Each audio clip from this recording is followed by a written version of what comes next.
Hello, I am going to model for you today a method of using annotations and close reading strategies to figure out the meanings and methods behind what we're reading.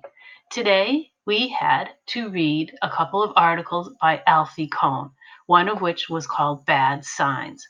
In order to figure out what was meaningful in that article, I read it first, but then looked to my annotation close reading strategies.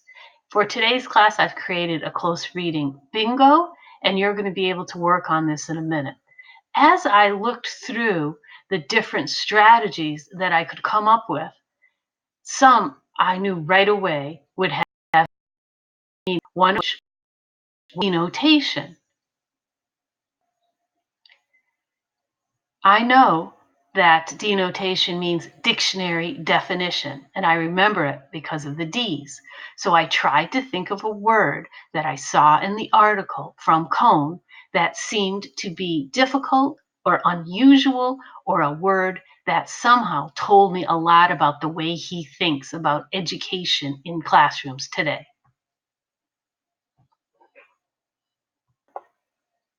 So I looked for words that I thought would stand out. One came right to my eye, banalities. This seemed to capture Cohn's vision of what he thinks classrooms look like today. Banal, boring. He used the word insipid in other places. They're not drawing life into the lives of students.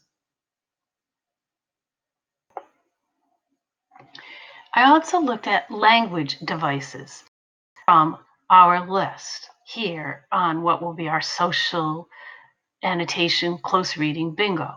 And what I saw is that he uses a lot of repetition. He points out different ways that posters capture ideas. You can be the valedictorian, you can get into Harvard, you can get into the NA.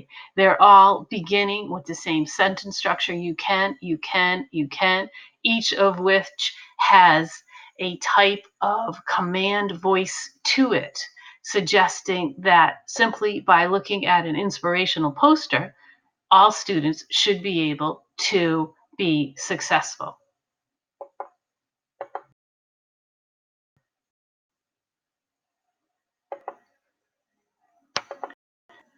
Kohn uses a lot of this inner voice psychological analysis. In fact, it's just everywhere in this article. He admits, I should probably confess, I don't care much for posters on the wall, period. That seems to be right away his argument statement. We can hear him talking to us on paper. He says, what if I chose success and reached to the stars and only to wind up for nothing? He's posing a question to us as an audience. And in doing so, we're hearing his thought process. It's an interesting approach to invite the audience in to celebrate and to consider along with the writer. One of the themes that seems to emerge to me in the Kohn article is the sense that simply having interesting posters up on the wall is not enough. He uses scholarly support from somebody as famous as Jonathan Kozol to say that the political implications of making African American students chant, yes, I can, I know I can, or if it is to be, it's up to me, are popular with conservative white people. That's a type of meritocracy. If people can stand up and succeed, then they have to do it from within. In no way, then, does this speak to social and cultural constructs, which are barriers to us understanding and getting ahead in the world in which we live. And that's why we did SQUAMP today, because SQUAMP is a way for us to understand that there are institutional, societal barriers, and we need to help our future students understand how to work within and without these barriers. These were just a few examples of how to do the annotation close reading. And now I'm going to turn it over to you, and you are going to do a annotation close reading bingo.